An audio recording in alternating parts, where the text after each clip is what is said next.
Expired. Chair, and I recognize the gentleman from Florida, Mr. Gaetz, for 5 minutes.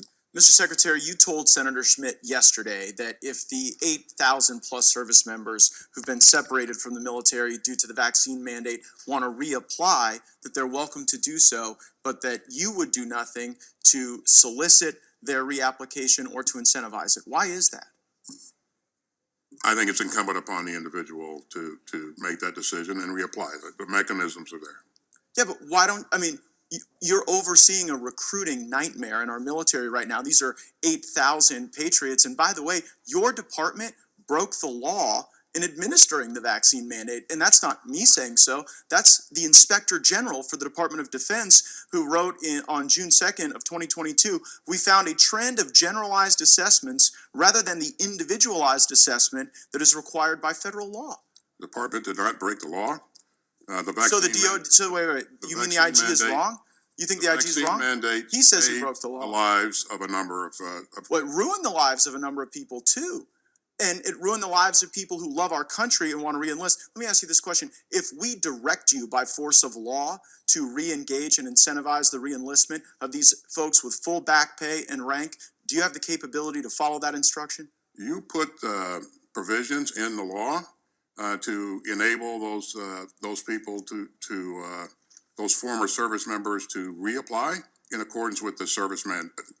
Good. Well, we will do that just like we had to put the repeal of the vax mandate in the law. And I get the sense that the only reason you're not reaching out to these folks is pride, because otherwise they would be totally able to serve. And it seems that your personal pride is getting in the way. So going from the deeply serious things that we're not doing, re-engaging these 8,000 folks, to the deeply unserious things that we are doing. Go ahead and put up the first slide. I guess my question is, how much taxpayer money should go to fund drag queen story hours on military bases? You know, drag queen story hours is not something that the department funds. Well, wait a second. That's actually not what the record seems to suggest. You were going to fund one at Ramstein Air Force Base. That one got canceled, but that's DOD insignia. That's a drag queen story hour for children. Then also at Malmstrom Air Force Base outside of Great Falls, Montana, you had a drag queen story hour for kids. At the Joint Base Langley Eustis, you put on a drag queen story hour on a Saturday for the first ever kid-friendly diversity, equity, inclusion summer festival. And at Nellis Air Force Base, you had the Drag You Nellis on June 17th. Who funded these things, Mr. Secretary? Listen, drag shows are not something that the Department of Defense supports or funds. So. But why are they happening on military bases? I just showed you the evidence. Why are they happening? I will say again, this is not something that we support or fund. Well, so you think hosting a drag queen story hour on a military base isn't supporting the drag queen story hour?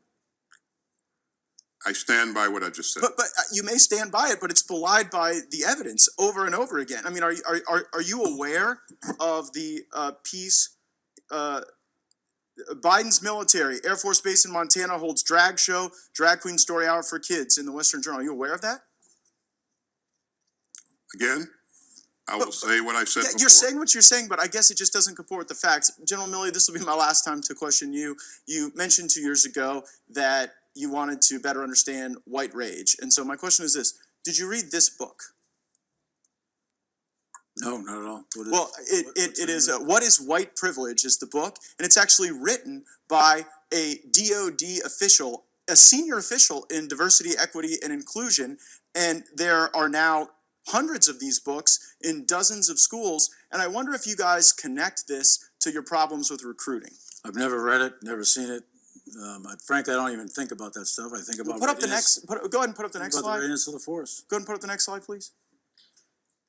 Okay, well, in the next slide, this is a tweet by one of your employees in charge of diversity, equity, and inclusion, and it's patently racist. They say that she had to give Karen the business, that she talks about caudacity, presumably of Caucasian people. So I guess, why does the... look at that. Well, why is that person... You're not getting an argument from me. That's terrible. It's wrong. She shouldn't be doing that, period. Should she be fired? That's a DOD employee, not U.S. military uniform. Should they be fired, Secretary Austin? Uh, Again, as you heard at your subcommittee here, this incident was investigated and And they're of course still is- employed. Mr. Chairman, I have a series of unanimous consent requests since my time has expired. Without objection, so ordered. First is Joint Base Langley Eustis holds drag show at Kid Friendly Festival.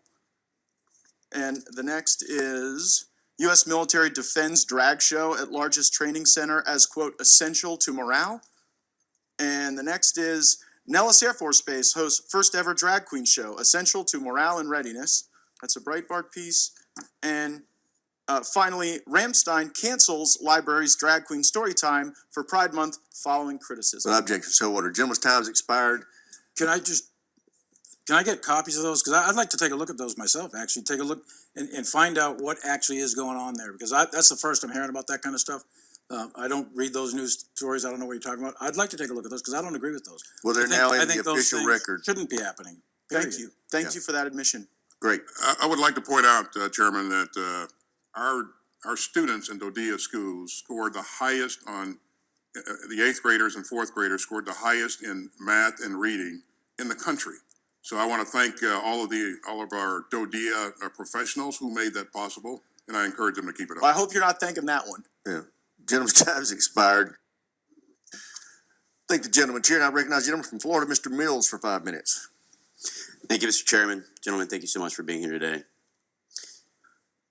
As someone who's actually served in the military, we understand, and I think that you would both agree, General Milley and Secretary Austin, that if an officer has a dereliction of duty, there are many articles which could remove him for that reasoning. Is that correct? And do we understand that my definition and understanding of dereliction of duty is a person's purposeful or accidental failure to perform his obligations? Do we agree with that? And there's also willful dereliction of duty, which in my opinion is nothing more than a failure through negligence.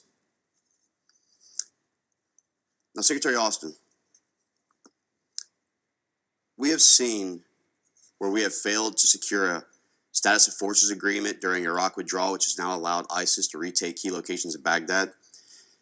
We have Afghanistan in the control of the Taliban, Haqqani network, ISIS Khorasan, with billions of dollars in weapons, armament, defense articles, millions of dollars in cash, thereby actually creating probably one of the most well-funded and well-positioned terrorist organizations in the world, even though our intent in going to Afghanistan was actually to stop it from being a safe haven of terrorism. We have Libya, which is controlled by a UN-backed government that faces challenges from militia groups who threaten the stability across the entire region. And we have Syria, which is fractured between the Assad regime, the Russian military, militia groups, and ISIS, plus the United States continuing to be the recipient of missile and rocket attacks that's resulted recently in the loss of American lives.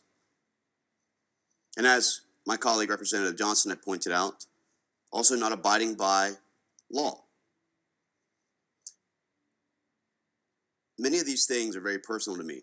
One is a United States Army combat veteran myself, but one, in understanding that leadership is to lead by example. And in my opinion, that example has not been very strong. That is why we have 8,400 people who is purged as a result of the vaccine, which I find to be unconstitutional, and support them being reinstated with full pay, back benefits, and their ability to serve their country, not the political agenda. But Afghanistan is near and dear to my heart because when I was running for Congress actually, and before I was an elected member, I helped to conduct one of the very first successful overland rescues of Americans who were left behind in this botched withdrawal.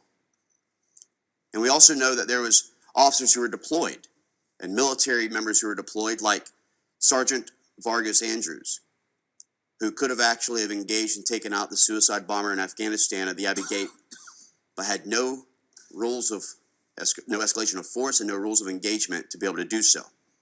The idea of being deployed and going downrange without a clear escalation of force and rules of engagement, even after receiving a bolo and identifying the target, is a failure in leadership.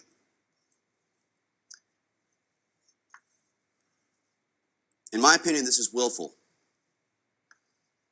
And that is why, Secretary Austin, that not only do I believe that you should have resigned as a result of this continuation and this path, but I myself perceive this as dereliction of duty.